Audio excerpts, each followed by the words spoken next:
Hi everyone and welcome to StudioJake. I of course am your host, Jacob Airy.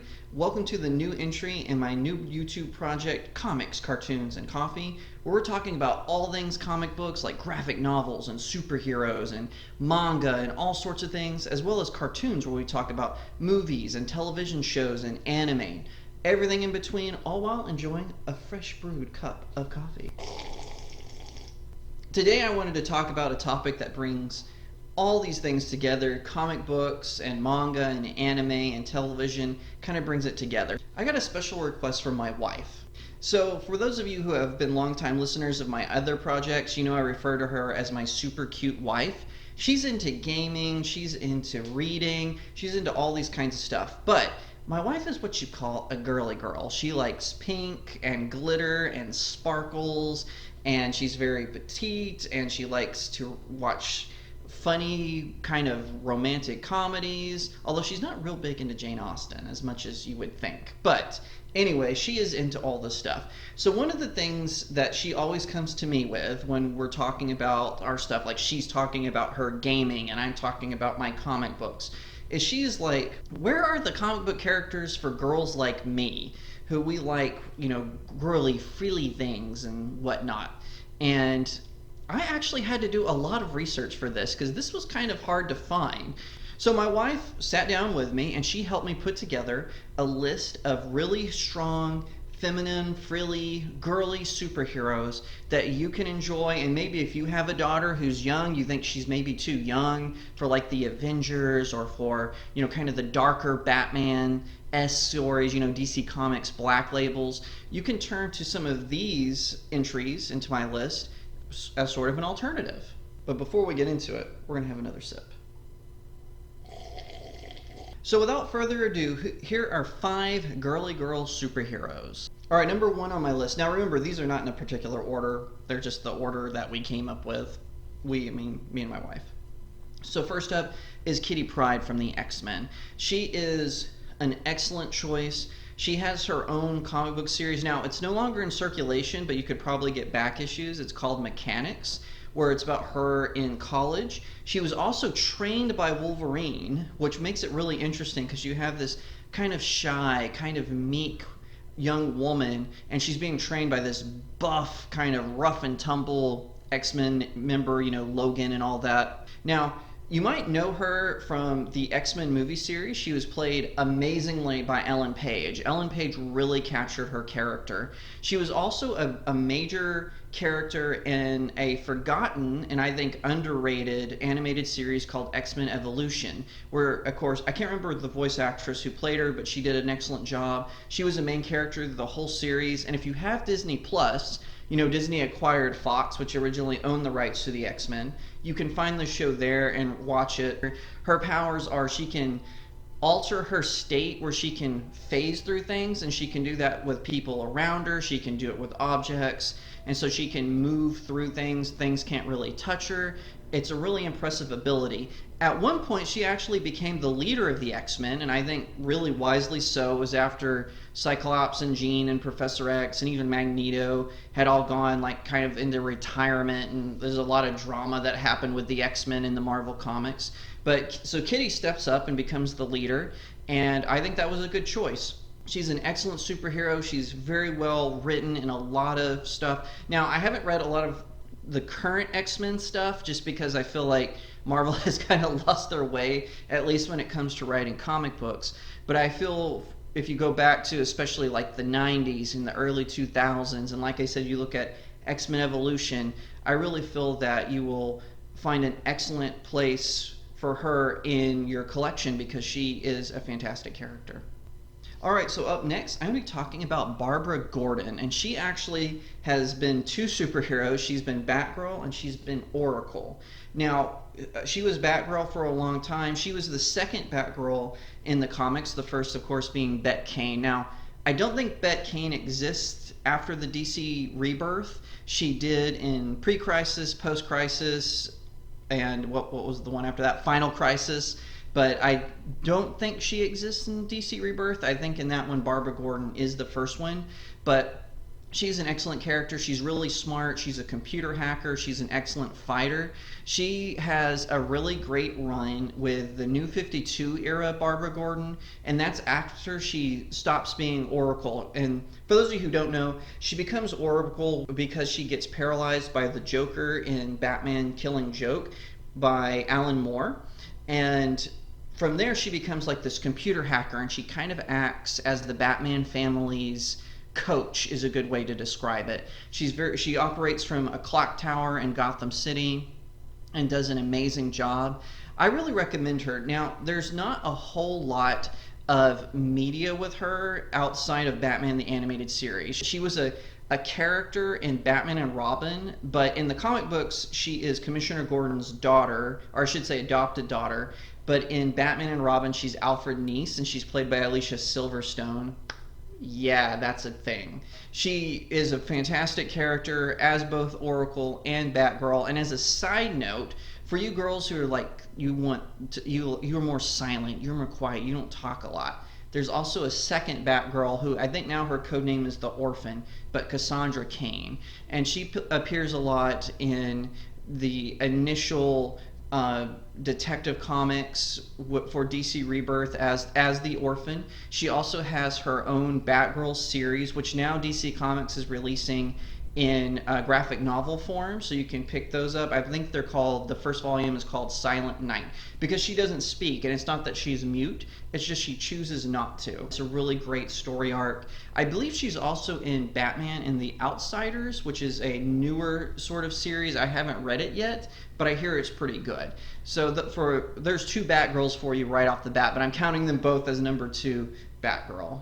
All right, for number 3, we have Princess Sally Acorn. Who is this, you might be asking? I have never heard of this character. Princess Sally Acorn is part of the Sonic the Hedgehog family. So she originally premiered in a cartoon that was called, creatively enough, Sonic the Hedgehog. And in this story, Sonic is part of a group of freedom fighters that are fighting to free, see what I did there? They're freedom fighters fighting to free their planet from Dr. Robotnik's doom. And Princess Sally Acorn, she is the true kind of heir to the throne of the planet they're on. Her father, it was the king, and Dr. Robotnik deposed him. So she has to step up and be the leader, and she and Sonic and a whole bunch of their friends are working together to fight Dr. Robotnik. Now, this series is available on DVD. I believe you can get it. And I also think it's available on CBS All Access. She's a fantastic character. She's smart, she's bold, she's fearless, exactly what you would like to see. And also, you can find her in the pages of the Archie Comics version of Sonic. Now, that series is no longer active. Right now, IDW Comics is doing another Sonic the Hedgehog series, which is pretty good. But Archie Comics in the 90s and into the 2010s did this long run of Sonic the Hedgehog comics, and they're fantastic. And she is a main character of that show up until an event, I believe, that was called the Genesis Wave. And I think her importance, she's still a character, but her importance kind of dies out after that. I actually had stopped reading the comics at that point. Up until they have what was called the 25 Years Later story arc, I had kind of stopped reading the Archie comics at that point, but still, anything before that with her, it's all fantastic. And of course, Sonic is the main character, so there are some issues where she does not appear, but I still highly recommend anything with her character in it. I believe she has a solo adventure, but it's probably incredibly hard to find, because I don't think Archie ever re-released it or released a graphic novel on it. I could be wrong about that. You would just have to find that out. But like I said, anything from what they call the Archie's archive of comic books has her character. Number 4 is Kamen America, and she is a character created by Timothy Lynn and Mark Pellegrini. I hope I'm pronouncing that correctly. If not, please let me know in the comments below, because I really love this comic. But it's about a young woman who, she is on a USO tour, and she is a really good fashionista. She likes designing costumes and clothes and jewelry, and she gets hit, or I should say she is nearby where an asteroid hits, and it gives her these incredible superpowers like blasting lasers and super strength, and she can fly. But I really recommend this comic book. It's really geared toward young women and young girls about how they can be heroic without having to, prove themselves to anyone or be part of a particular agenda. It's really good. It's got some amazing artwork. It's kind of done in a manga style, and it's really well written.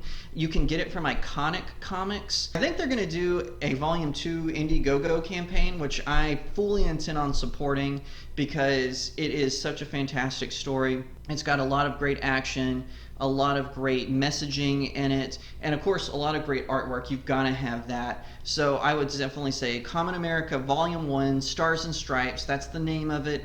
I would recommend it for everyone. He really wrote it, or they really wrote and created the character where someone of all ages read it. And my wife, who is not a comic book fan in as so much as she likes to sit down and read them like I do, she actually sat down and read this one, and she really enjoyed it. So highly recommend that one. It would be a good one for new fans who are just trying to get into comic books, so you don't have to worry about, oh, this is issue 900 of this series. No, right now there's only Volume 1, and Volume 2 is going to be coming soon. Alright, last and definitely not least, this is my wife's personal favorite of this list we have here today, Sailor Moon. So as you know, Sailor Moon was a 90s anime, and you might have known it from Saturday morning cartoons. A company called Deke did a dub that actually wasn't that great, and then there was another dub that wasn't that great either. Well, now Viz Media has done a more accurate dubbing of it. It goes Sailor Moon R, Sailor Moon S, Sailor Moon Super S, and Sailor Moon Stars. One thing that's really great is, aside from the main character, who is named Usagi, she goes through this process of, she starts out as kind of like this lazy, self-important crybaby, and then she becomes a superhero with the help of a majestic talking cat named Luna, and then she recruits other girls, and they become the Sailor Scouts. So there's Sailor Mars and Sailor Venus and Sailor Jupiter and so on and so forth. There ends up being something like 8 of them, or 9 of them, I think, and it is a fantastic story arc. Through thick and thin, she falls in love with a guy named Tuxedo Mask, who is a superhero, and he really only serves the purpose of distracting the villains so the Sailor Scouts can save the day. But I highly recommend it, not just for its popularity as a franchise, but also there is a girl for everyone in this world, in this universe. You've got strong and confident characters like Sailor Mars, and you've got the more timid ones like Sailor Moon who kind of hesitate. It's almost a Spider-Man feel where, Spider-Man always runs into battle unsure, thinking he could fail, but then he always gets back up on his feet. That is exactly how Sailor Moon is. Her and her friends, they charge into battle thinking they might not come back, but they know they have to save the world from alien invaders and from evil witches and all kinds of crazy magic, time travelers with ill intent. All of these characters who want to do the Earth harm are stopped by Sailor Moon and her friends. And I really think, especially if you watch all through the series, so beginning to end, sure, there are some times where you get kind of annoyed with them because they're all teenagers. It follows them from junior, I guess, I don't know what the Japanese equivalent of junior high is, but essentially from the end of junior high and all the way through high school. It's a really incredible arc to watch these characters learn and grow and become more confident in who they are as superheroes saving the day. So I was going to end it here, but my wife wanted me to add the part about the fact that Usagi is actually a princess. She's from the Moon Kingdom, and she marries Tuxedo Mask, like I said before, and he's actually the Prince of the Earth. So technically, when they get together, they become the rulers of the Earth, because the Moon Kingdom, prior to the events of the show, so this isn't a spoiler, it gets destroyed by evil forces, and that's part of one of the seasons of Sailor Moon, is they're kind of serving justice to the people who destroyed the Moon Kingdom. And, I think it's really important to mention that she is a princess, the fact that she is this dynamite powerhouse character who sometimes falters and is sometimes afraid and is sometimes a crybaby. How, despite her being super feminine and girly girl with, you know, with a pet talking cat, and she loves to eat sweets, and she's very frilly in how she dresses, and she likes glitter and sparkles and shiny things, as do most of the girl characters on the show. I think that's really something that's missing, especially with these kind of modern writers, is they want to try to make men and women the same. And one thing that's great about all these characters that I mentioned is they're not the same. Tuxedo Mask is different from Sailor Moon in so many ways, but they come together and fall in love, and I think that that's fantastic.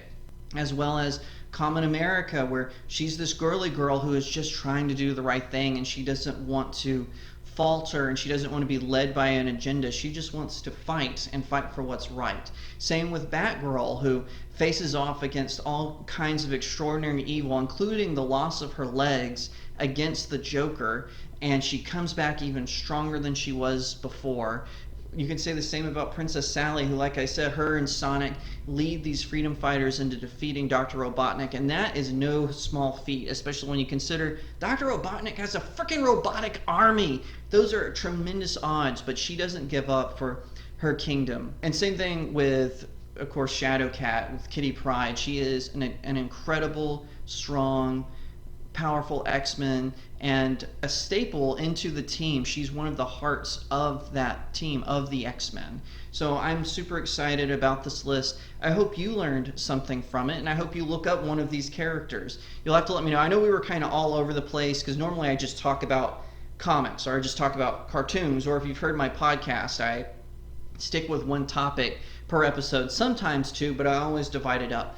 I know that this one was kind of a shotgun approach to these characters, but I really hope that you enjoyed it, because it is a lot of fun researching these topics, and especially getting to work with my wife on this one. It was a lot of fun. So I hope you enjoyed this list of 5 girly girl superheroes that every girl can enjoy. Thank you so much for watching today. I really appreciate it. Be sure to give me a thumbs up, share out this video, subscribe to the channel, tell your friends about me. Look me up at my website, StudioJakeMedia.com, and you can find me on almost all the social medias as @RealJacobAiry, except for Facebook, which is author Jacob Airy.